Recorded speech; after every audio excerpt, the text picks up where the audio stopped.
All right. Hi, everyone. My name is Daniel Alamnah from University of North Texas, and my colleague Angel Ford is from University of Albany. We are here to discuss our work on open access, specifically on the topic of On the Open Road, the story of an open access publications through the stakeholders' journey. As you know, open access publication is a publication that requires many stakeholders behind. And in this presentation, we will discuss the process of publishing an open access book specifically, and then the critical role of open access in facilitating equitable global education.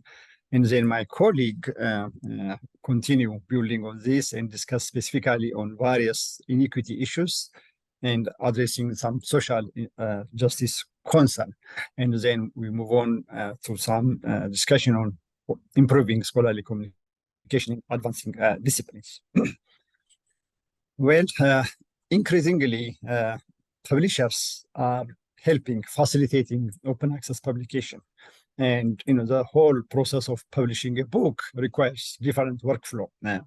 But publishing in open access environment adds another layer, particularly if the publication requires cost or kind of gold open access environment, then it adds in the workflow. So, but increasingly, more and more publishers now come up with different modalities to kind of creative way of supporting, absorbing the cost, particularly from the author side, from the editor side. And I think one of this good example is IGI Global, and my book is actually one of the beneficiaries in this new arrangement of institution, in this case, my institution, University of North Texas, and publishers, and in this case, IGI modalities. So our book entitled, kind of fittingly entitled The Global View of Open Access in Scholarly Communication, was one of the first book published in this new publisher institution arrangement. So thanks to IGI Global initiative, without incurring any cost from editors or author side, we were able to publish and distribute this book open access globally. In terms of the workflow, IGI Global, in the next slides, kind of provides the environment, just like any book publication, the whole process of preparing for submission. As you can see in the phase one side, the tool allow us to do the preliminary works behind, from setting up the advisory board and sending call for chapter, and then receiving the preliminary proposal, and then based on the number of received proposal, adjusting the deadline, and then the tools is fantastic. So the support in IGI side was very, very conducive. It makes our life, as editor and as author, much, much, much easier. And then the second phase, submission of work, then reviewing. That's the actual quality, assurance processes. Many reviewers involved, and again, the tool makes reviewers' life so much easier. The support behind the communication between authors and reviewers, reviewers and editors, is so smooth. And the final process was just the final accepted material, making it ready for, make decision which one should go, and then the final is production and publication. So, as an example, in our specific cases, we had actually 64 proposals submitted for our book, and out of 64, in the first phase, we accepted 32. Out of 32, in the second phase, we move on with 23. And out of that 23, again, in the second phase of reviewing process, we rejected 5 and we move on with 18. So we published 18 chapters in this book. But the main thing here is like the process, all these, the publisher is behind in facilitating, in reminding, in sending, preparing different tools to facilitate every processes. So just imagine having this full-fledged full publication like any other book, but publishing it in open access. So that's it. So now, some of the kind of wrong notion about open access was the quality, but this process, the example we bring it here is we didn't even know it was open access until this new arrangement came. We want to publish this book. We want it, if possible, open access, but we were not sure it will be open access. So except it is open access, every quality assurance process was there. It's like any book.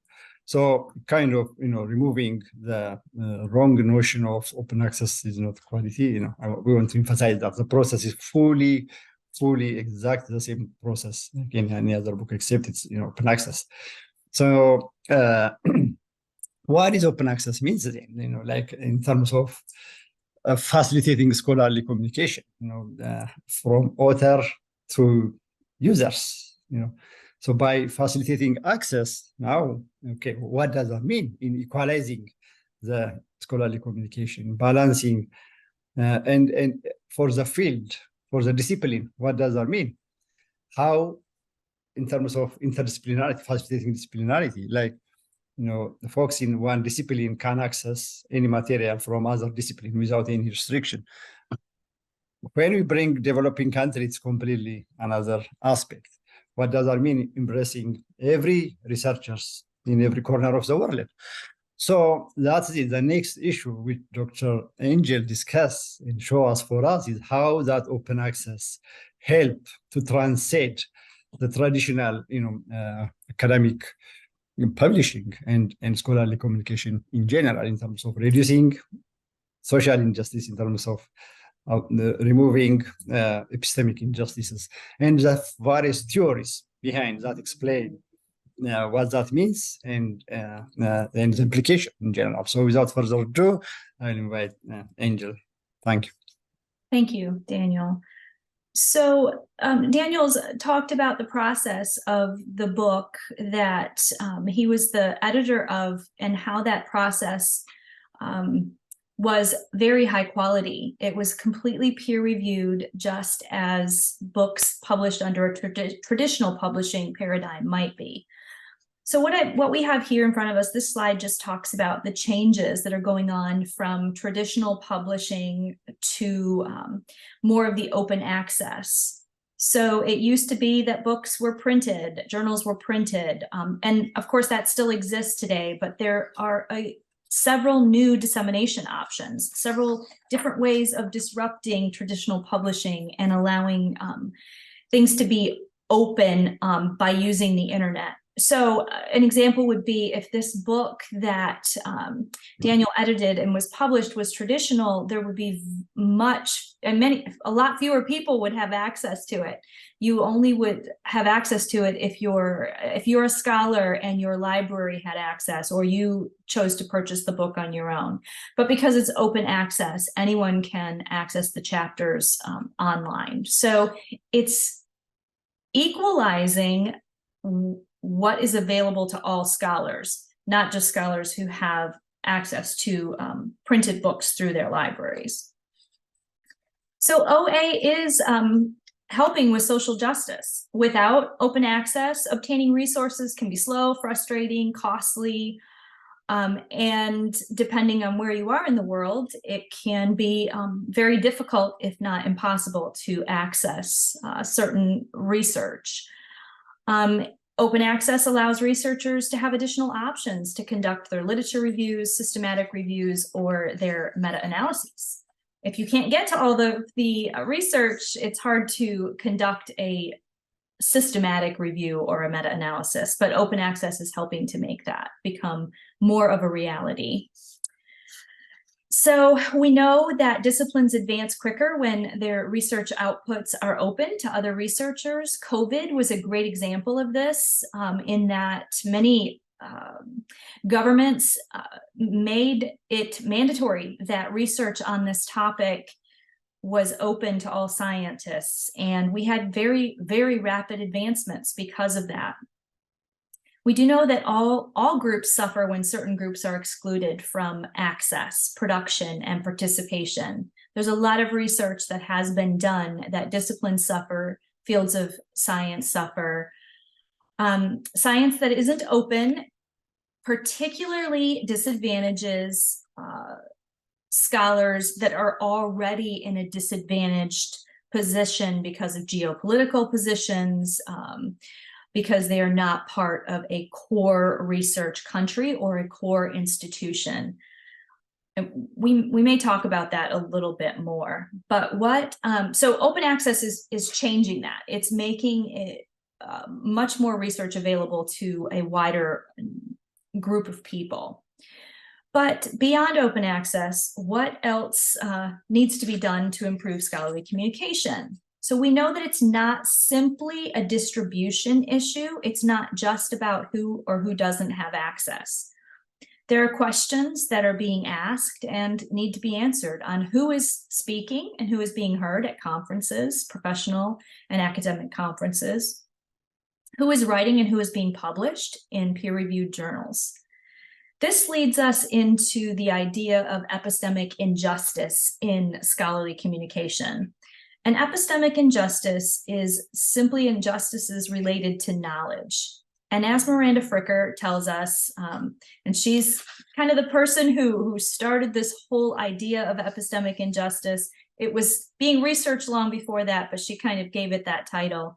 She states that it's a wrong done to someone specifically in their capacity as knowers. So when we're talking about scholarly communication, we're talking about people's ability to access, produce, and disseminate.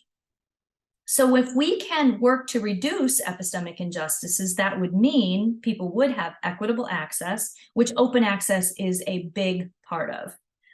But it also means that there would be an equitable ability to conduct research, to publish it, and to present it. And there would be equal power in scholarly management decisions. Right now, the numbers tell us quantitatively that publishing houses are normally ran by individuals that are in what's considered a global north country, if you use that term, a high income country, a core research country. The scholarly management decisions are not being made equitably because there are people missing from the discussions, from the discourse, from the decision-making process. So Daniel and I are both continuing work on several of those topics that I just mentioned, but we're going to also talk about possible additional areas where we could look at epistemic injustices of scholars in low and middle income countries when they're trying to engage in their disciplines. And we are suggesting a critical research looking at epistemic injustices, but also looking through many different critical lenses. So the issue is epistemic in nature, but that is not necessarily the only lens that we should be using. But when injustices are viewed through critical lenses, they can be identified and action can then be taken. Where there was inequity and power dynamics, equity can be established and the power can be redistributed. There are many benefits to epistemic justice when they have been all recognized. Everyone in those fields and disciplines will feel the growth and the advancement. Where the established norms of knowledge management have been recognized, they will be disputed and knowledge management will be disrupted. And there will be more voices at those tables. Where the benefits of OA publishing have been established, moving towards universal open access will increase scholarly outputs being open to all scholars. So whereas we know that open access is helping, it is making it much more equitable. There's still only about 28 to 30% of scholarly outputs that are open access. So there are many publishers that are going back and making more things open access. And as we move forward, of course, there is more open access being published. And then where motivation of scholars has been thwarted due to epistemic injustice, when those injustices are reduced, the frustration is reduced and we will see increased motivation. So these are all areas where we need empirical data. We need studies being conducted in order to really see the changes in this area. So thank you for listening to this. I wanted to leave our contact information here. You are welcome to reach out to either Daniel or myself or both of us if you have any questions about this or would like to discuss any of this further. We will be happy to do that. Thank you very much. And I believe they will be asking for questions at the end of this recording. Did you have any final words, anything you would like to say, Dr. Daniel? Yeah, so yeah, we will get back in the discussion and elaborate on some of the points. So I'm sure we'll have some time at the end. So we will expand on, hopefully we will get good questions to help us focus on our thought. So thank you very much. Looking forward to your question. We'll see you on the conference day.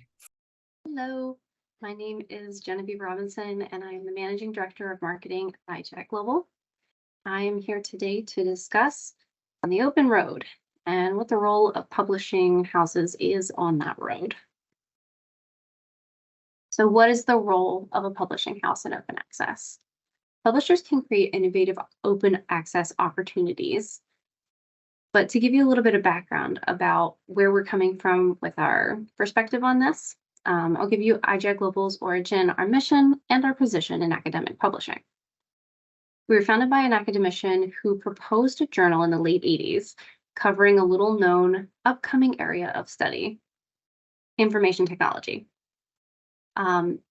He was told that the journal concept was too new, so the publisher accepted it and said that its first article would publish in 2 years. Displeased, he took matters into his own hands, and the Information Resources Management Journal began producing articles within a few months. At our core, iJack Global was formed as a researcher-first publisher. We position ourselves as leaders in the industry, and with the hope that many others will follow for the benefit of the community. So what are the different publishing model options? Most people are familiar with traditional publishing, where the copyright transfers to the publisher and there's no charge for authors to publish.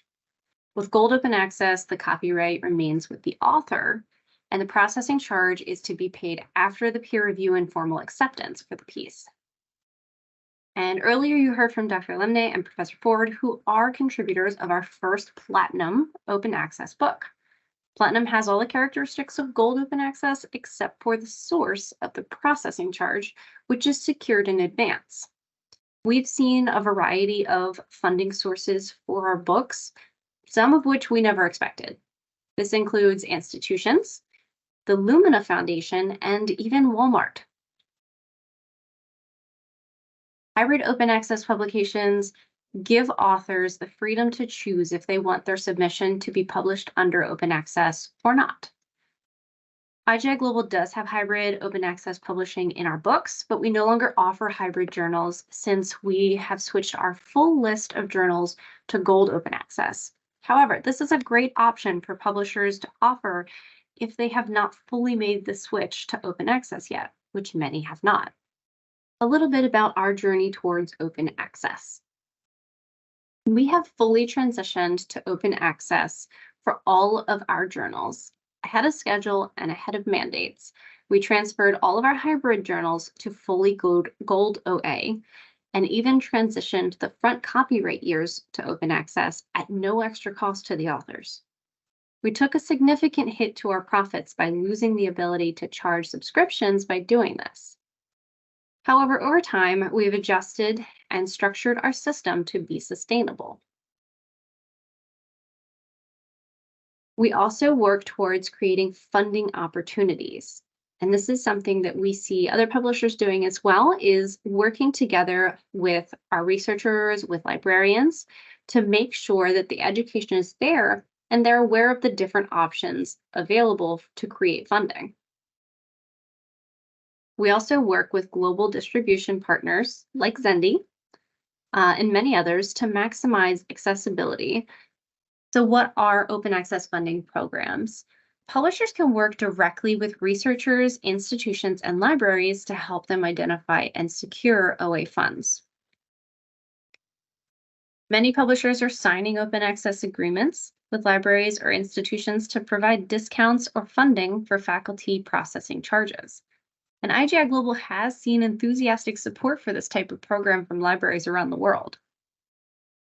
There's also the option of crowdfunding, where multiple entities come together to fund a project, and for retro open access, which is when a publisher allows previously traditionally published work to be converted to open access, often at a discounted rate. We actually recently held a survey of our contributors discussing their knowledge of open access. Some surprising things that we found was that nearly half reported that their open access publications had been at least partially self-funded. The next largest group was those who had not had any experience with open access publishing or funding. And then 18% of respondents indicated that an institution or library that they were affiliated with had helped financially support their open access endeavors. So, what can we do to make sure that researchers understand their options for open access funding? Well, education is definitely key, and making sure that this information is passed along to researchers, not only from libraries, but also from publishers that are working directly with these researchers, that we are communicating and collaborating on finding sources together. Thank you for joining today and hearing the publisher's perspective on the open access publishing journey. If you have any questions, I encourage you to stick around for the Q&A session. But if you can't make that, I have my email address up on the screen. Thank you once again, and I look forward to seeing some of you in the Q&A. And next up, you will be hearing from a representative at Zendy.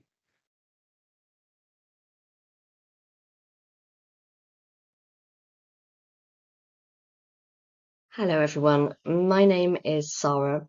I'm the Partnerships Manager for a digital library called Zendy. It's been really interesting listening to the previous talks so far on the journey of our open access publication. I'm going to be talking about the next step, so very much focusing in on the discoverability of content once it's been published, and the role that digital libraries can play in supporting the dissemination of OA publishing. So I'll be introducing you to Zendy.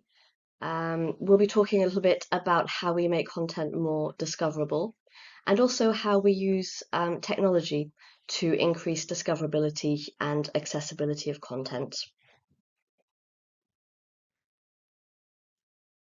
So, Zendy essentially is a mission-driven platform focused on reducing inequalities in access to academic content. So we work very much in support of SDG 4 and SDG 10. We really want to make quality, peer-reviewed publications accessible and discoverable for everyone, especially in underserved markets. So whilst the majority of readers on Zendy, for example, are based in developing countries, we also do see readers in developed countries like the US, South Africa, some countries in Europe as well, which highlights the fact that there are still significant disparities and inequalities in access to academic content.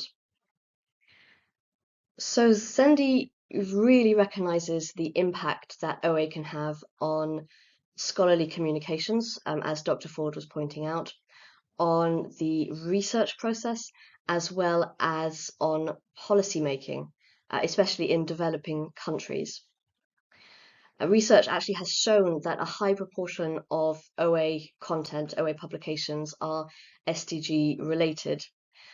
And of course, the challenges which the SDGs are addressing are particularly relevant for many countries outside of the developed world, and as of course is any related publishing. So where does Zendy fit in to the journey of this open access book, which is now published.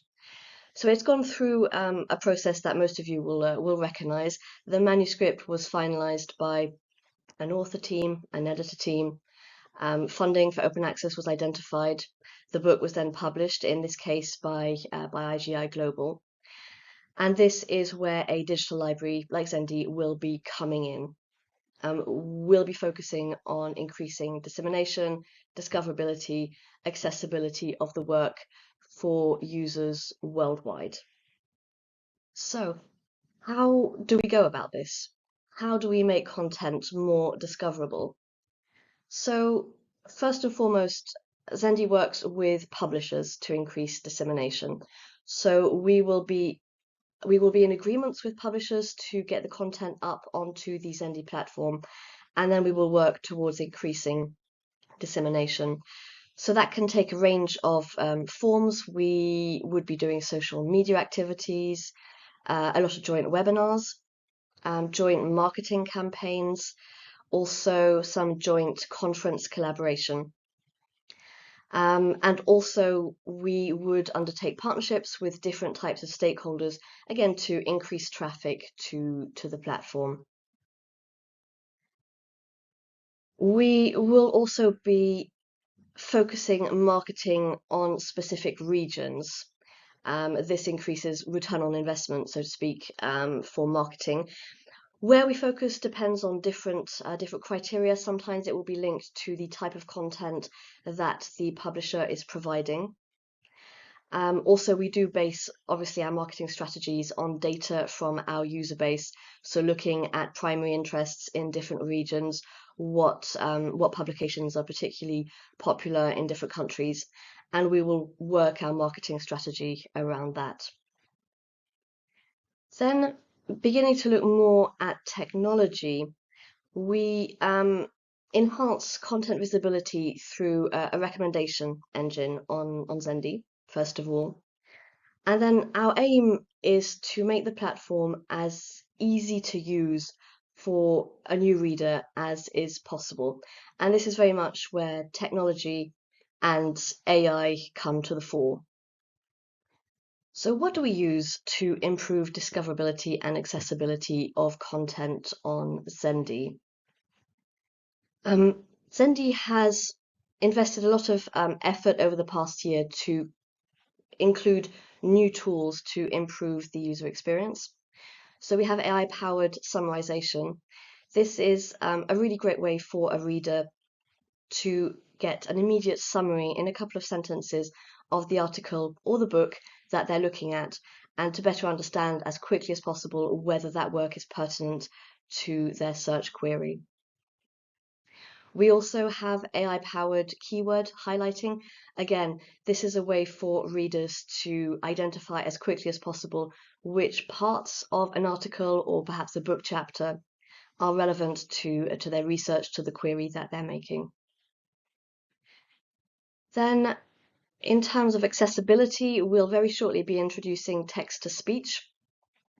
So obviously this is a really big addition to the tools that Zendi users will have access to. And to be honest, it's useful to anyone who wants to read on the go. So just on the train, just listening to a book chapter or to an article, all the way through to people who may be hard of hearing, who prefer listening to the article. And finally, a significant addition to Zendi next year will be the large language model, LLM, or basically AI assistant, who will be helping Zendi readers going forward. So this is a really nice way of making a search with some really detailed feedback in a very interactive mode from the AI assistant on Zendi. So these are just some of the tools that Zendi and other digital libraries are looking into to make the user experience as seamless as possible, to make the search as easy as possible. So we have all these tools in place. So the next point, obviously, is who are we reaching? The book has come all the way from its initial manuscript through to publication. It's up on a digital library. Where's it going next? So readers on Zendi are, well, 90% of them are from the developing world, which was something I referred to earlier. And of those specifically on Zendi, 80% of them come from Africa and from Southeast Asia. So we are seeing a majority of readers from the developing world. However, it's worth noting that 10% of readers currently, so in 2023, on Zendi are based in developed countries. So for example, in the US, they are almost all based at small institutions without access to funding, without access really to academic publications. And they basically use Zendi to discover new content and to access it. And if we really want to narrow down who this kind of book that we've been speaking about throughout this webinar, where this book may have ended up, our typical reader at Zendi is likely to be a student or an ECR in Africa, most likely in Nigeria. This is where we have a significant reader base, and there's a huge amount of interest in research, academic research in Nigeria. So it's likely this book may end up in the hands, so to speak, of a student, an early career researcher at a university affected by regular strikes. This is one of the big challenges in Nigeria at the moment, as well as chronic low funding.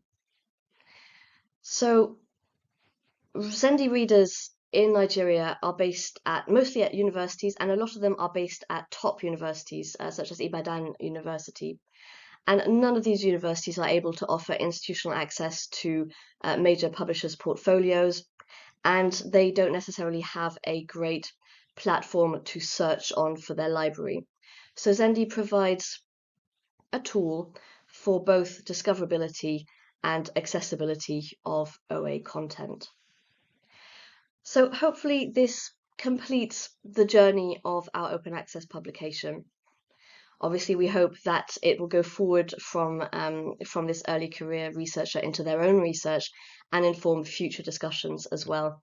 But insofar as is relevant to our conversation today, I'll say thank you very much for your time and look forward to discussing in the Q&A.